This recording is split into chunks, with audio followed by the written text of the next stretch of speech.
yeah, let's quickly talk about how we can adapt our adapting strategy moving forward.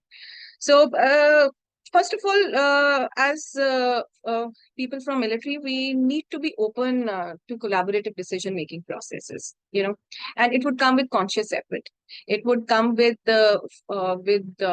exposing ourselves to situations which allow us to accept others' opinions, which we might not be doing now, right? It could be at a senior level or it could be at a junior level. For a junior, sharing your ideas, you may say that I don't know how my idea would be taken, but let me just not give my idea. And for a senior, it might say, okay, the idea is mine, you just have to work on that, right?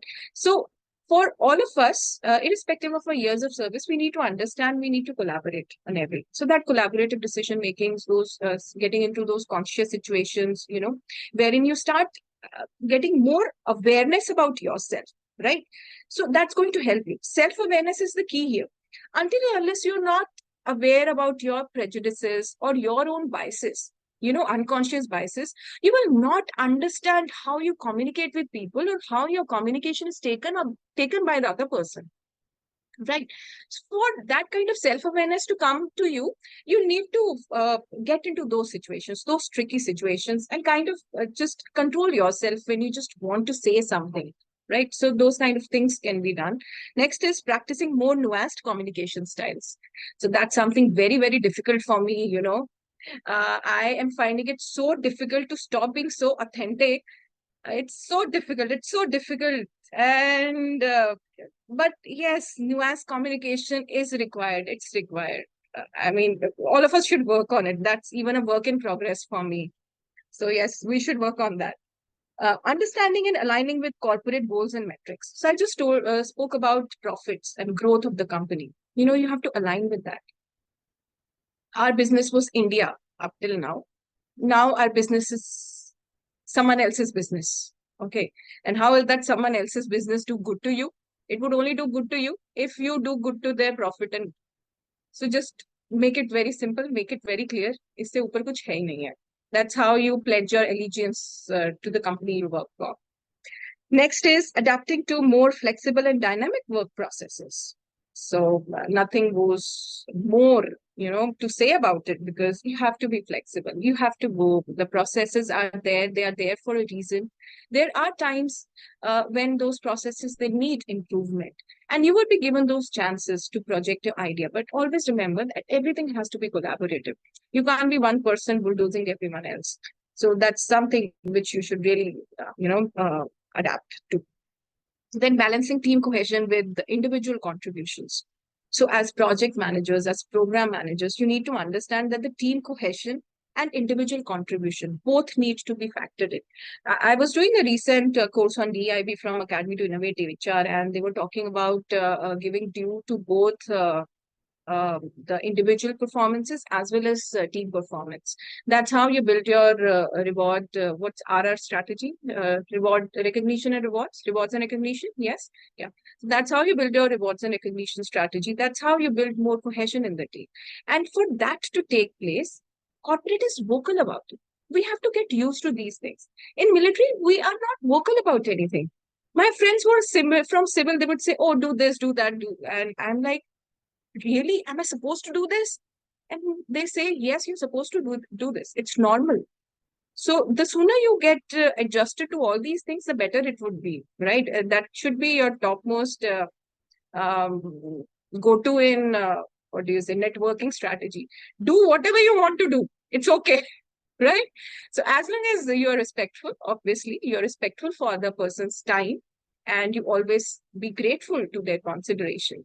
It's okay to reach out. It's okay to reach out and corporate, right? I have reached out to people asking for reference, and they have responded back very happily. And one of my friends told me, she's a neighbor, she's in corporate. I mean, and she said, you reach out to the people who are young, in this work and all. They would be more than happy to refer. Oh, is it like that? I said, yes, it is like that. So of course, at mid-senior and senior positions where we are eyeing, it wouldn't work that way. Of course, because that resume of yours has to get that visibility to the recruiting team, to the hiring team or the recruiters or the HRs, right? It wouldn't work, but still there's no harm in trying and reaching out to people across all the board.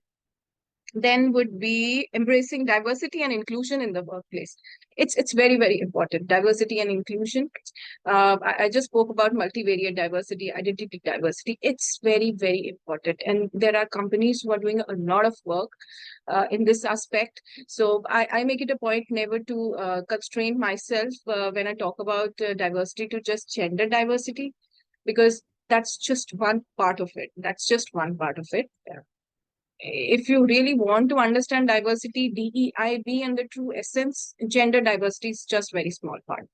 So you need to understand that it is very, very important in corporate culture. And that's how inclusion is bred in corporate, right? So until the time we are not aware about our unconscious biases, about our biases, we'll not be able to contribute to an organization's DEI initiative, right? Which they really want to do. And it's good. It's good. It's very good. Next would be adjusting to various levels of discipline and structure. So the sooner you get into the thick and thin of situations, the better it would be. And for that to happen, we need to just be all out, talk to people, just keep our inhibitions to ourselves, not be fearful of anything that it might not work, it might work and stuff, because people are very welcoming. So the kind of background with which we enter the corporate, they are very respectful to veterans. They look up to us. It's only up to us how we going forward kind of exhibit ourselves in such situations, that if we are forthcoming, we are happy-go-lucky, people are welcoming. They don't see it. But yes, if we have some that the same thing, the self-awareness and conscious working on one's own self. So if that has not set in, so there might be a few years when we might find it difficult to transition. But yes, conscious effort, self-awareness, it's going to sail you through. So one can overcome all these things.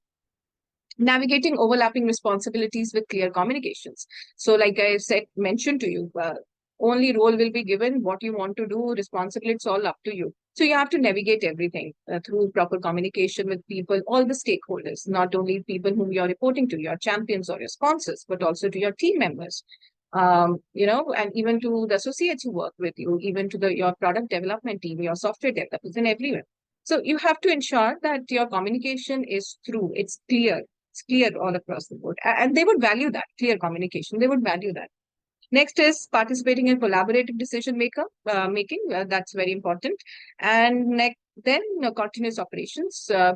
It's a continuous cycle. It's a continuous process. Things usually take time in corporate, and it's good to get used to of such situations which take time. So it's okay to just let people do their work and get back to you. And